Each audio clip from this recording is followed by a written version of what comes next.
జగన్ భారతీయ జనతా పార్టీకి మద్దతు ఇచ్చాడు, భయపడిపోయాడు, వణికిపోయాడు, లేకపోతే కనుక కేసులని వణికిపోయాడు. ఇది రాస్తున్నటువంటి వాళ్ళు బీజేపీతో కలిసి ఉన్నటువంటి వాళ్ళే. అంటే బీజేపీ కేసుల్ని పెట్టి బెదిరిస్తుంది అని చెప్పదలుచుకున్నారా? కేసులను అడ్డు పెట్టుకుని నెంబర్ 1. రెండవది, ఇంతకుముందు చంద్రబాబు గారు కూడా మద్దతు ఇచ్చారు కదా. వింతేముంది?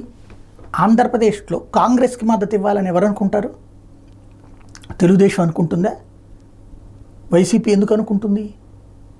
ఇక్కడ కాంగ్రెస్కి వ్యతిరేకంగా పుట్టుకొచ్చినటువంటి పార్టీ భవిష్యత్తులో వెళ్ళొచ్చేమో. ఎందుకంటే ప్రస్తుత పరిణామాలను బట్టి, జగన్ని హెరాజ్ చేసే తీరుని బట్టి, రేపు భవిష్యత్తులో జాతీయ స్థాయి పరిస్థితులను బట్టి వెళ్ళొచ్చేమో. ప్రస్తుతానికైతే నాకున్న అవగాహన మేరకైతే అతను అటు వెళ్ళే ఉద్దేశం లేదు. ఎవరు ఇక్కడున్నా సరే కేంద్రంలో ఎవరు అధికారంలోకి వస్తే, ఈవెన్ తెలుగుదేశం అయిన రేపు పొద్దున కాంగ్రెస్ పార్టీ కేంద్రంలో అధికారంలోకి వస్తుందంటే అటు మూవ్ అయినా ఆశ్చర్యపోనక్కర్లేదు.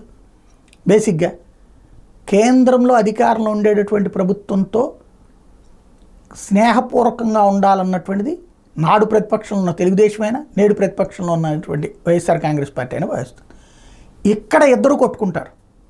అదే సందర్భంలో ఎదుటి వాళ్ళని నాశనం చేయమని చెప్పేసి ఇద్దరు కేంద్ర నాయకత్వం మీద ఒత్తిడి తెచ్చినా వాళ్ళు ఇక్కడ ఉన్నటువంటి రాజకీయాల్లో జోక్యం చేసుకోరు. సహజంగా జరుగుతున్నటువంటి ప్రక్రియ ఇది. ఈ దశలో జగన్ ఏదో భయంతోనో వణికిపోతూనో అనేటటువంటిది పెద్దగా ఉపయోగపడేటటువంటి మాట కాదేమో.